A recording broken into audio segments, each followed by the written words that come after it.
Our next interview is with Ken Lopez, and Ken is a bookseller from the western part of Mass, and he's a specialist in modern literature, in Native American literature, and Vietnam literature. Am I missing anything, Ken? No, pretty much that. Much. Could you just give us a little sort of thumbnail biographical sketch of where you started, education, family, what got you interested in books, and that kind of thing? Just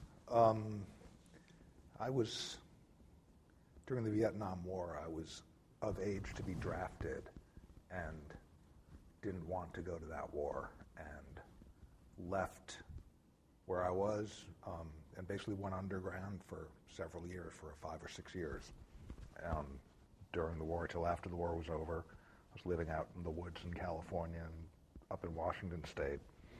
And when I came back above ground after essentially there was an amnesty declared for draft evaders, I went to school at a little place in Vermont called Goddard College.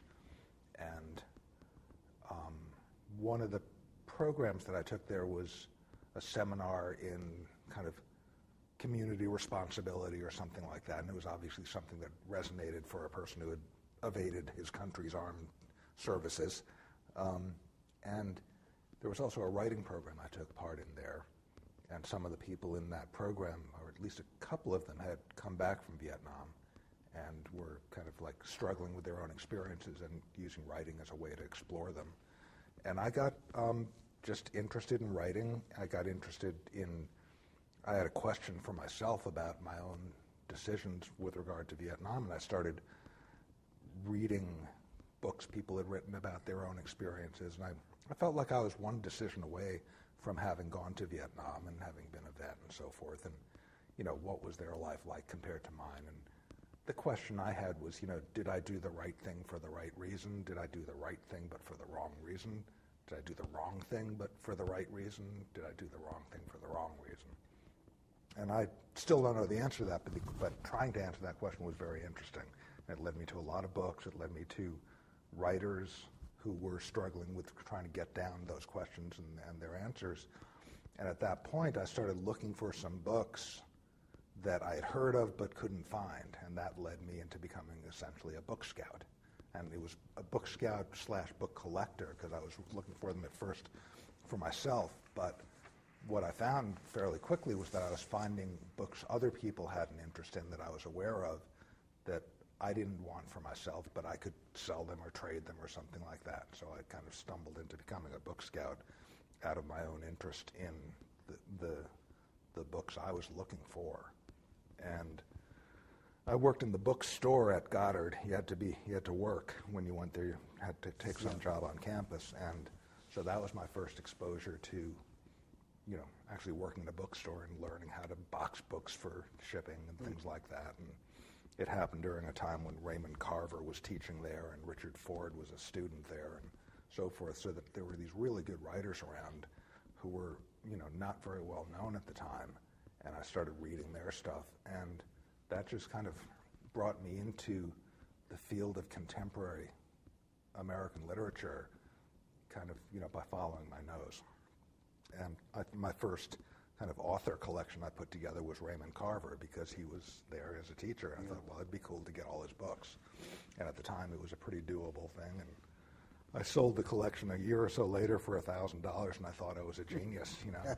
And now, like, one of those books would be worth $5,000 or $6,000 all by itself, you know. Time chance. Yeah. But so that was where I got into both collecting and scouting. And then after that, I scouted for a while. I worked in retail new bookstores for several years. And was this all in Massachusetts? that was in Massachusetts.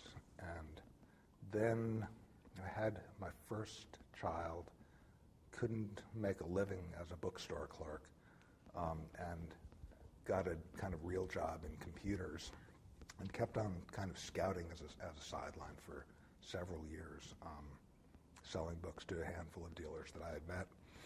And at one point, I had enough books that they hadn't bought and I'd been doing it long enough that I knew a few names that I did a catalog, you know. and it was my leftover unsold books, and my mailing list was like 13 names or something. Wow. The 13 people that I had met during those years, and sold enough of them that, it seemed like, okay, I can do this. I did it as a kind of part-time thing for about 6 years. When did you start doing this part-time? In the late 70s. It was like 78, 77, 78. And then 6 years later you... Right, yeah. 6 years later, the day job I had was going to change sufficiently. I was working out of my house. I was telecommuting in the days before. That was not very common, and it was very congenial. But when it looked like I was going to have to go back to an office job for this company if I wanted to keep a job with them, I thought, well, I've been doing this book thing for a long time. Maybe I'll see if I can, actually make a living at it. And so I tried. I decided, that's what I would do. And I felt like in the first 6 weeks after I became a full-time bookseller that I learned more about the trade than I had learned in 6 years of doing it part-time. Yeah. That it was just an entirely different kettle of fish. And, it wasn't just to support my collecting hobby and things like that. It was like to put food on the table for my, my child, my wife, and me. And my wife had just stopped working, and she was going back to school at that point. So suddenly my nouveau bookseller income had to support it. Was the only income for our family. It was hairy, and it was a lot of work, and it worked well enough to be able to keep doing it. What I can understand the Vietnam literature angle. Tell me about, and modern literature I can understand, but what about Native American literature? It seemed like there wasn't anybody even thinking of those terms when you started it. It was pretty much the same kind of thing. In fact, the book that got me started as kind of a reader and collector of Vietnam literature was an anthology I bought at a new bookstore in Montpelier, Vermont, called Bear Pond Books. And it happened one day I was in there and saw a hardcover book on the new arrivals shelf that I'd never heard of by a person I'd never heard of, but it looked interesting. And I pulled it off the shelf and looked at it. It was called Ceremony by a woman named Leslie Marmon Silko, who was a part Indian, part white, part Mexican writer. And so it was $8.95, which is a lot of money for me at that point, but I bought it and read it. And it was so stunning to me what that book was that I thought, good Lord, I've never read anything like this. And are there other Indian writers who have written things like this that I just didn't know about? So I started trying to find out, what books had been written by Indian writers, American Indian writers. And there weren't that many of them. So it was like the Vietnam stuff. There was no real guide to the field at that point. It was kind of like, who wrote the blurbs on this book, and do they have any books, and try to find that kind of thing out. And I really did feel that there were things about American Indian writing as a genre or whatever that were different than just what we thought of as mainstream writing, and it was worth pursuing, discovering it for myself. Once I was a bookseller, making it known to other people and so forth. So I kind of did that because I thought it deserved being done, and I didn't know anybody else who was doing it. Obviously, your transition from pre-internet to post-internet was fairly simple, since you were a computer guy to begin with. Many of us were booksellers who had to use a computer. You were a computer guy who became a bookseller. So you must have had a real easy time of translating yourself into it. In certain ways, yes.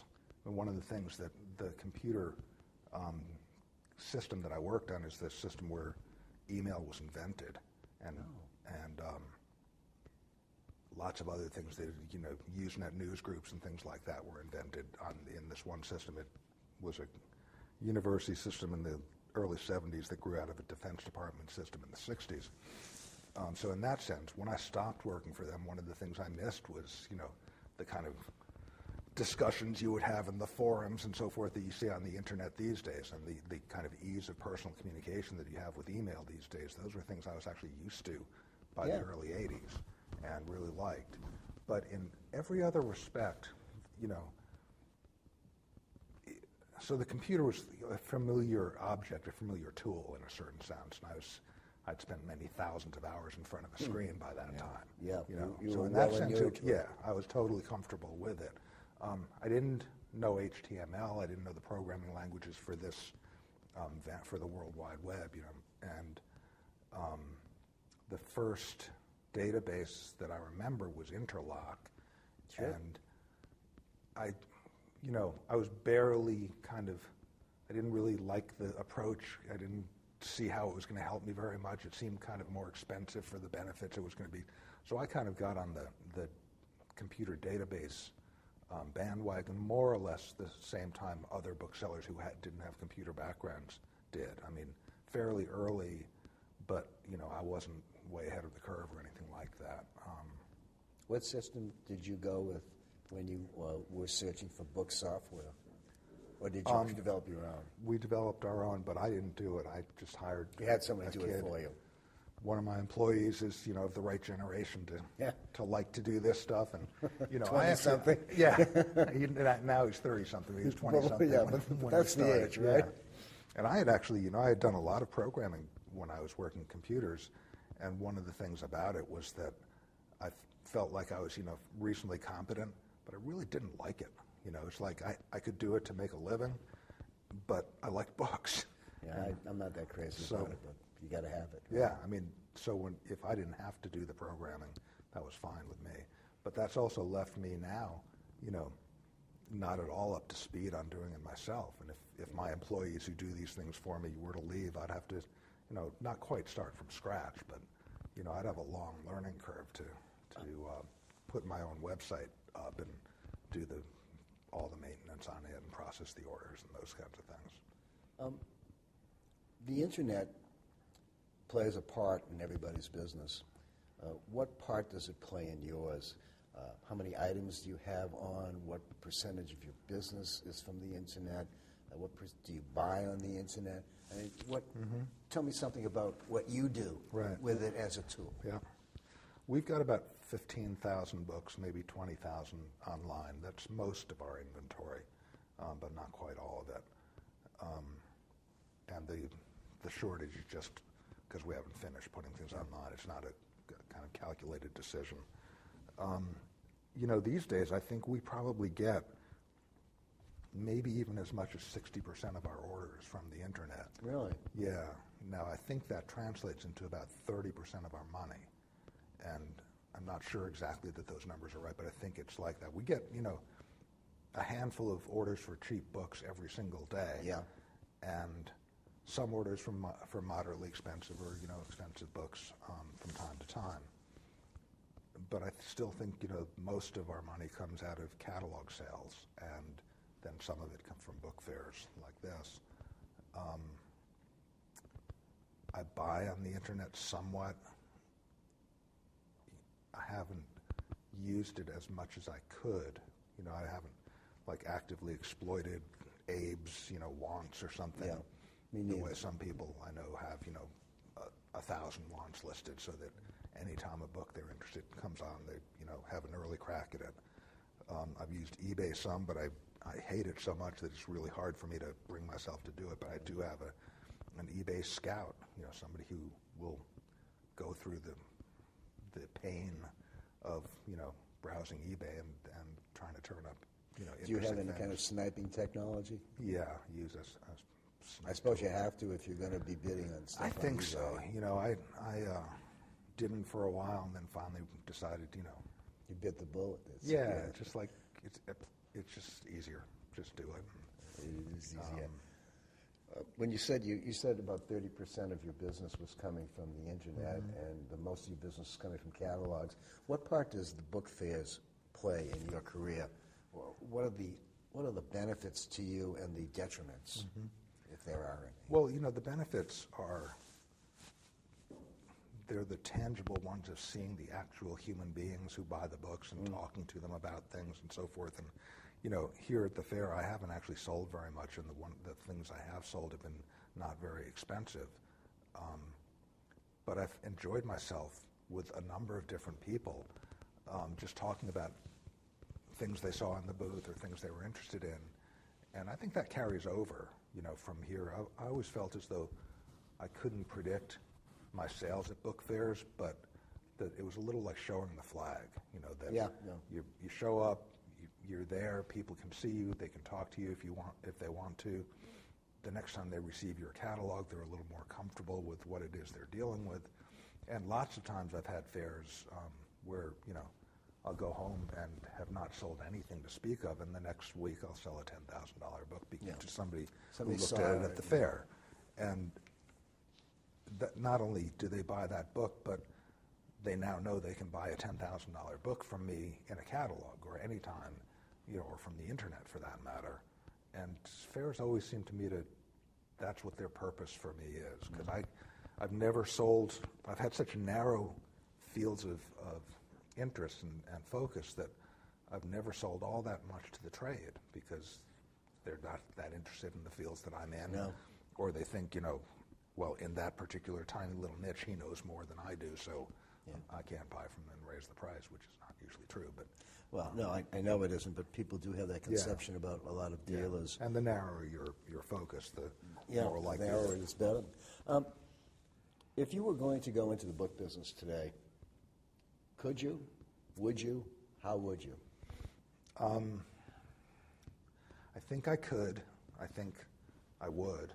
I think it would be, in some ways, as hard as it was when I went in, except that was so hard, I can't imagine it would be that hard again. It can't be any harder than that. Right, but at the same time, you see all these people who are kind of novice booksellers on the different internet listservs and so forth, and they're going in, they're getting their feet wet, they're learning by their mistakes and so forth.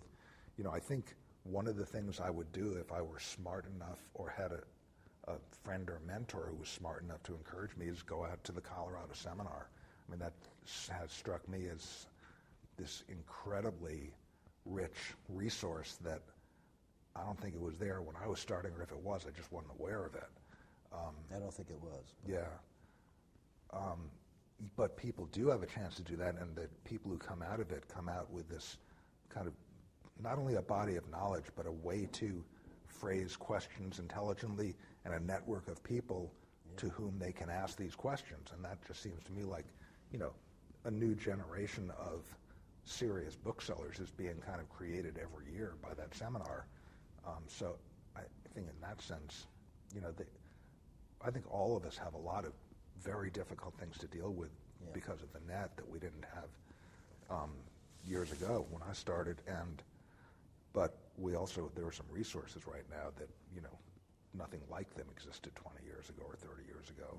And you can kind of get a leg up on things with other people's help. I had Larry Dingman from Minnesota. When I worked in computers, I worked for Control Data, which had its headquarters out there. So I had to go out there at one point and spend 3 weeks. Larry became like a mentor to me. He'd been in the book business at that point for, whatever it had been for him, 15 years or something. At least. Yeah, and he was generous with his knowledge and information, and I'm still quoting him. I looked at a book of his one time and said, this is a good title. It's a rare book, and I'm just not quite sure what to think of it. And he said, book collecting is like real estate. Location, location, location. He said condition, condition, condition. And he said it humorously, and I took it that way, but it was true, and I've repeated it lots of times. And walking around the fair today, there are plenty of bad copies of good books out there that, I remember not to buy most of the time because this part of the market really, the condition is really what makes the rarity, and the rarity is what drives the price. So expand a little bit on if a young bookseller were to come to you and say, Mr. Lopez, give me some advice about book selling in this era. What was some of the pieces of advice you might give that bookseller? Well, I'm not sure. Actually, one did do that kind of systematically last year. He'd come down like every 3 weeks and take me out for coffee and pick my brain about whatever his questions were of the day or the week. I think the things I would say are surprisingly are pretty much the same as they would have been 20 or 30 years ago, even though the environment is so different. And it would have to do with things like, follow your nose, because your own interest and your own passion, your own enthusiasm is going to be the most helpful thing you have going for you. I was looking this morning at an archive that I'm trying to sell and realized I've given off a lot of my responsibilities for cataloging these archives to a cataloger. But when I'm looking at the archive, that's what's kindling my enthusiasm. And I may have actually been undermining my ability to sell these by having somebody else do some of the grunt work for me, because it separates me from that passion, Yeah. And so I would tell people, to stay with their passion, and if they think something matters, they're probably not going to be the only person who does, and that's the foundation for a business that, is more solid, I think, than trying to speculate about other people's interests and values and so forth, or follow somebody else's model. How would you respond to the question, there are no young booksellers, there are no young collectors? I don't think that's true at all. Okay. I think it looks like that in a fair like this, and maybe even more so in New York, because all our books out here are really expensive. You have to be a very mature bookseller to have figured out how to stock those kinds of books. You have to be a very mature collector to have the disposable income. But when I remember my first purchase of a $30 book as a collector, that was a big deal for me. But it wasn't my first purchase as a collector. It was my first purchase as a collector, in that realm. genre. I think there are lots of people who are collecting now, and they're below our radar because they're buying $30 books or $15 books or occasionally a $100 book, and one or another of them might get on one of our radars. But I think the pool of collectors is young, is kind of fermenting and growing because books are so much more available. I mean, and it's not only that, they're so relatively cheap that the competition on the internet is driving prices of all sorts of books way, way down. They're making things that a $500 book 10 years ago is a $200 book today, and that's more affordable to a young collector than a $500 book would have been, or the $1,000 book it would have been if it had appreciated since then. So I just think that all these things are growing, but they're growing kind of at the kind of bottom end of the trade right now. So we're not seeing it at the more exalted, higher price levels and the expensive book fairs and so forth. Those customers aren't yet here. And a lot of them will be in the next 10 years, I think. So you have some rose-colored glasses with regard to the trade? Something like that, yeah. I mean, I really do think it's been tough all along. But I think more people are buying more books of every sort now, and I've always thought that book collectors were a predictable percentage of the total book buyers. So if you've got, book buying is growing, which that's, again, that may be an arguable thing. Yeah. But I do think there are a lot of collectors that are being kind of served by the internet right now, and will eventually be served only by this kind of market. So you think that, in your opinion, we're not going to be a dead industry? I don't think so.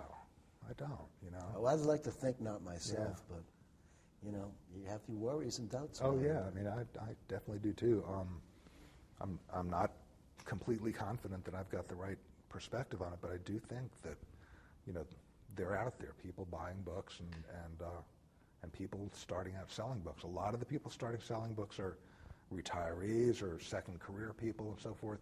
But I think some of the people that I see from the Denver seminar are, fairly young people and really sharp. I mean, if I were doing things at their age that they're doing, I'd have owned the world by now, kind of thing, is how I think of it. Well, that's great. Thanks very much for the interview. You're It was very excellent. welcome. Thank you. Ken, thank you very much.